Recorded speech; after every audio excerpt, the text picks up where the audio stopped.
Привет! Вы на канале Яхты на колесах, меня зовут Антон, а мы в Москве на проспекте Мира 150. И сегодня у нас обзор нового Hummer Tramp 680.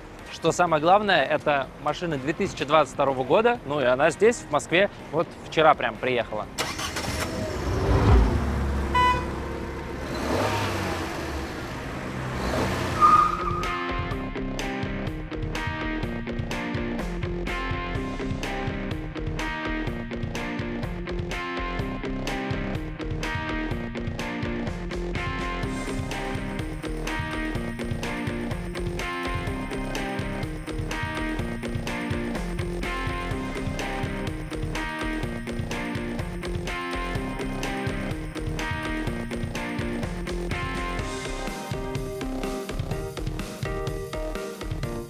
Hummer Tramp – это такой бестселлер премиум-класса среди полуинтегралов. Самая популярная вот машина, если мы рассматриваем полуинтеграл, но так, чтобы это был Mercedes. Да, шасси у нас здесь Mercedes-Benz Sprinter. И в целом вот такой вот премиального класса от Hummer. Высота машины 3 метра, ну почти там несколько миллиметров не хватает. Ширина 2,30, длина 7 метров 40 сантиметров. Ну, давайте пойдем смотреть внутрь. Mercedes – это, по сути, ключевое и главное, на мой личный взгляд, конкурентное преимущество вот Hummer Tramp, например, там, перед тем же Matrix. Хотя Fiat Ducato последний, мы делали обзор на Бюрснер, на новом Fiat Ducato. Вот посмотрите его по ссылочке. На самом деле Fiat Ducato очень приблизился тоже вот к такому уровню. Но, тем не менее, если вы привыкли к Мерседесу, то вот это Мерседес. Здесь будет точно такой же руль, как в легковых Мерседесах. Здесь у нас будет CarPlay, здесь у нас будут все необходимые помощники. То есть, что здесь основное? Ну, здесь понятно, что автоматические фары. Здесь, кстати, стоят фары конкретно в этой машине, новые светодиодные там фары и противотуманки, которые в поворот, когда заходишь, он включается подсветка в поворот. Вот, чего на грузовых машинах как бы раньше в предыдущих поколениях не было. Вот. Из помощников, естественно, у нас здесь есть там камера заднего вида, вся связь, которая связана с CarPlay, я имею в виду телефон, камера заднего вида включается кнопкой, но, понятное дело, она включается также, если мы включим заднюю передачу, просто она у нас тоже включается. Все, естественно, здесь будет климат-контроль и все помощники вот на руле, то есть мы можем управлять всей мультимедиа прямо вот этими сенсорными панельками с руля. Ну, кто знаком с Мерседесом, знает. Кто не знаком, у нас уже есть подробный обзор на всю систему спринтера. Смотрите также по ссылке в описании. Пройдемся по планировке. Столовая у нас организована таким образом. Здесь диван, напротив есть еще один небольшой диванчик. И, соответственно, два кресла водительское и пассажирское в кабине разворачиваются к столу. В этой машине мы видим темную ткань. Выглядит это стильно, мне понравилось. Вот вообще, в принципе, все в кабине. Вот мы можем видеть здесь тоже черная отделка пластиком, какая-то обивка. И она вот сочетается черная с белым. Выглядит очень элегантно, аккуратно, лаконично. Спальных мест у нас здесь заявлено 5, ну так, 4 плюс 1, я бы сказал. Давайте считать. Опускаемая кровать. 2 спальных места, электрическая надо мной. И сзади в основной спальне там 2 спальных места. Но если сделать эту кровать большой, единой, а не 2 раздельными, то в принципе получается, что как будто бы там есть у нас 3 спальных места. В теории, насколько я видел на выставках, в этих моделях может быть предусмотрено, что здесь опускается стол и получается тоже что-то вроде еще такого спального места. Но в конкретно данном случае у нас стол не опускается. Соответственно, у нас есть вот опускаемая кровать и кровать в задней части. По пассажирам, по ремням безопасности, в данный момент в комплектации я вижу здесь 4 ремня. 2 ремня спереди в кабине, 2 ремня вот здесь. Также здесь ставятся подголовники, устанавливаются, если необходимо, но когда мы живем, они нам, в принципе, не нужны. И как бы все. Здесь, да, ремень на этом месте в данном случае сейчас, конкретно в этой комплектации, никак не предусмотрен. Входная дверь у нас с окошком, конечно же, с москитной сеткой. Когда она у нас открыта, мы можем закрыть москитную сетку, чтобы проветривать помещение. Также есть шторка, которая закрывает окно, и мусорное ведро на двери, которое вот таким образом снимается и надевается обратно. Ну а около двери у нас пульт управление всеми системами жизнеобеспечения автодома. Очень похож на то, что мы видим в том числе у Adria. Общее включение пульта, сенсорная панель, включение-отключение насоса, индикатор подключения к сети. И можем посмотреть заряды аккумуляторов и бак сточной воды, серой и чистой воды. Оба бака, кстати говоря, по 100 литров. Вода серая и чистая. Слева пульт Truma, стандартный пульт печки Truma дизель. То есть она у нас питается от общего бака с дизелем, на котором едет и машина. Это всегда удобно, комфортно, и вы не беспокоитесь о том, что там у вас не будет топлива для печки, потому что вы четко понимаете его индикацию и легко заправляете на любой заправке машину. Объем бака топливного 90 литров. Опускаемая кровать у нас, конечно же, электрическая. Причем опускается она вот реально быстро. Вы можете это сами увидеть. Практически мгновенно. Перекрывает она дверь, но если пригнуться, можно пройти в дверь.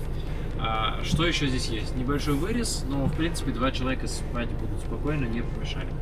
Особенно если люди как-то близки, будут спать в достаточно интимной атмосфере. Давайте проверим.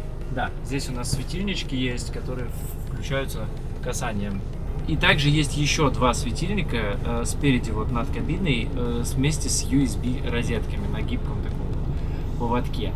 В передней части есть панорамное окно, он же люк со шторками, с москитными шторками. И наверху на кровати тоже еще один люк, рассчитанный исключительно на вот спящих здесь верхней части. Чтобы вам было комфортно и безопасно здесь спать, есть, конечно же, вот такая сетка, которая устанавливается, фиксируется этими карабинами наверх к потолку. Соответственно, с другой стороны также. Но это уже ставить, в принципе, не обязательно, зависит от того, насколько вы тревожно спите и сколько вам это важно. Давайте посмотрим, с какой скоростью поднимется кровать, кстати.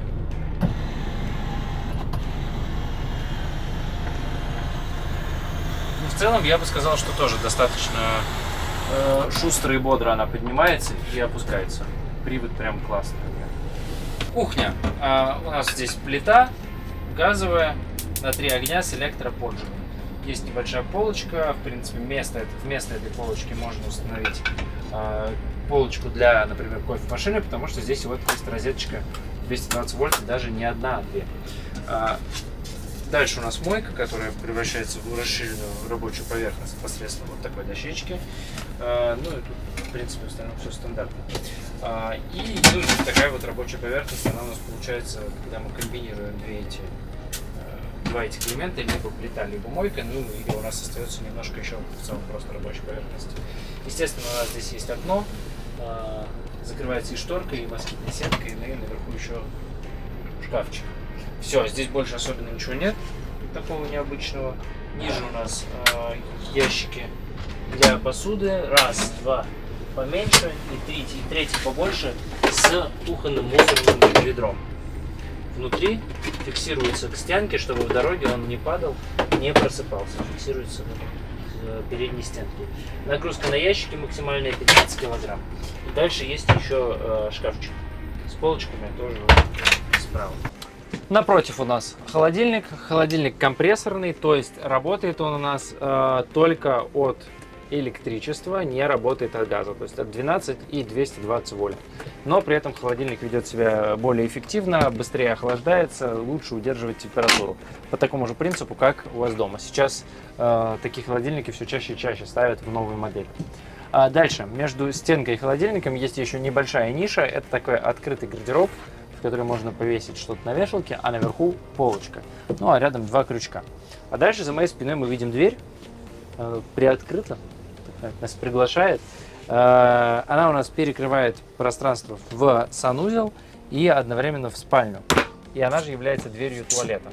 Справа у нас, соответственно, туалет. Дверь мы можем открыть вот так, чтобы все это было хорошо видно. Шкафчик, куда вот здесь мы сейчас видим стоит химия для туалета, но в принципе здесь можно хранить лучше зубные щеточки и так далее. Напротив зеркала есть подсветка светодиодная снизу за зеркалом и над зеркалом сверху, плюс люк, что немаловажно, люк для проветривания туалета, для проветривания такого вот ванного пространства, потому что здесь может что-то сохнуть и так далее. Туалет Тедфорд с электросмывом, небольшой шкафчик внизу. Но вот опять-таки Hummer это вот в деталях, так сказать, качество, можно сказать, какие-то моменты приятные. Внутри у нас есть такая полочка, на которой кладется туалетная бумага, а кончик высовывается вот в эту щелочку. И, соответственно, у нас рулон аккуратно зафиксирован внутри, но он у нас не виден, и мы вот просто отсюда забираем туалетную бумагу. Красиво. Ну и, собственно говоря, раковина такой небольшой чашей. Вот, даже вода есть и течет. Соответственно, вот и здесь кран. Все, это туалет. Ну а напротив у нас душевая кабина. Я пытаюсь открыть двери, и у меня это не получается. Это неспроста, это сделано для того, чтобы вы не забывали вынимать поддон. Вот этот деревянный поддон, пол. Его нужно обязательно убрать перед тем, как пользоваться душем, чтобы у нас получилась уже вот сама ванночка. И тогда у нас двери без проблем откроются, и мы можем закрыть себя в душевой кабине.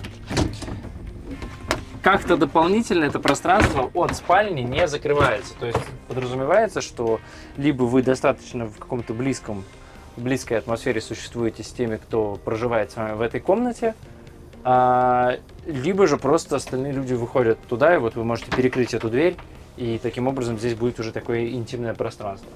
То есть, по сути, вот эти прозрачные двери, они нас защищают только от брызг в сторону спальни. Основная спальня. У нас 2 кровати по бокам, но, как я сказал, они могут превращаться в единую. Сейчас это я позже покажу. Давайте сначала посмотрим, что у нас здесь. Здесь у нас шкафчик раз, просто достаточно большое пространство, и там же как раз закреплены на стенке подголовники для переднего сидения, о которых я говорил. И шкафчик 2. Но здесь у нас просто шкафчик, место для хранения такое, ничего особенного больше нет. А здесь у нас есть палка-гардероб, и мы можем еще поднять вот эту часть вверх с матрасом и получить доступ прямо сверху в это гардеробное пространство. Ну, а чтобы кровать у нас получилась большой, полноценной, нам нужна вот эта дощечка и вот эта вставка-подушка. Мы кладем их вот в это пространство, и кровать получается вот такая либо огромная двуспальная, либо, возможно, на 3, или там на, допустим, с маленьким ребенком, если вы спите вместе. Вот эту подушку, кстати, можно убрать, и тогда вот здесь получится у вас просто вот такой как столик между кроватями. Кстати говоря, еще 2 момента. Первый, я немножко вам соврал. Все-таки интимность в душе или в спальне можно создать еще благодаря вот этой шторе. Штора у нас перекрывает не все место, но до половины она у нас перекрывает кровать. Здесь еще есть гардеробная вот такая палочка, тоже небольшая. И, что еще немаловажно, когда мы собираем кровать вот в это большое пространство, нам, соответственно, на нее неудобно подниматься, потому что вот этих ступенек у нас не будет. Но все предусмотрено.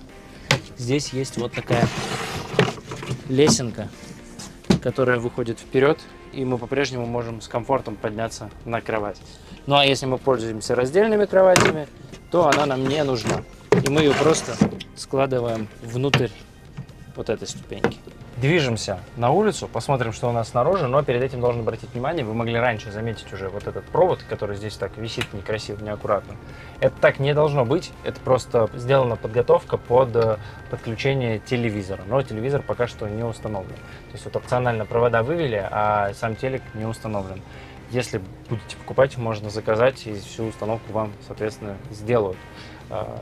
Зато можно выбрать телевизор, который нужен и больше подходит. По правому борту у нас кассеты биотуалета. Кстати, обращаю внимание, все предусмотрено. Есть фиксаторы в открытом положении. Кассета, естественно, Тедфорд, как и сам туалет. Объем достаточно большая, 20 литров кассета. Далее по борту подключение сети 220 вольт. Ну и, конечно же, багажник. Багажник у нас здесь огромный. Я бы даже сказал, что это гараж. Максимальная нагрузка на вот эту часть внутрь 350 килограмм, что весьма немало. Часто бывает 150, там 200. 350 это уже все-таки серьезная нагрузка. Багажник сквозной, но вот с противоположной стороны дверка поменьше, а с другой стороны прям большая. Можно даже, наверное, мопед какой-то загнать. По всему периметру установлены вот такие колечки для фиксации грузов. Их можно переставлять в разные места на вот этот вот трек. Также есть свет. Освещение у нас установлено в комплекте. И, конечно же, есть отопление, багажник теплый, то есть мы можем видеть воздуходувы. И спереди, и сзади. Соответственно, у нас здесь ничего не замерзнет.